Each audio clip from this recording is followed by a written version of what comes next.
Mathematics Tour di Jakarta bertajuk Mathematics Tour, penonton terpantau ini mulai menunggu diberangkatkan dari parkir timur Senayan Gelora Bung Karno. Pemilik tiket harus mengambil jadwal keberangkatan shuttle 1 hari sebelum konser tiba. Penyelenggara memberikan 7 jadwal keberangkatan dari Gelora Bung Karno yang terbagi dari pukul 12 siang hingga pukul 4 sore.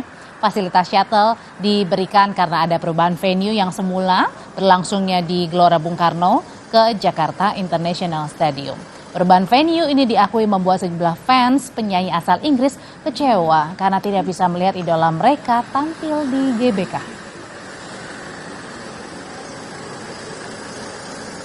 Nah, ini kan dari pihak promotor akhirnya juga merubah nih untuk diberikan shuttle juga. Gimana nih tanggapannya nih kompensasinya dengan ada hal ini?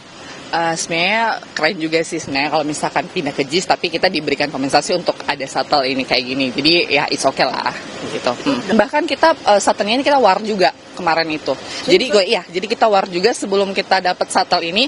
Waktu kemarin warnya jam 11 siang. Jadi rame-rame kita war untuk dapat shuttle ini kayak gitu.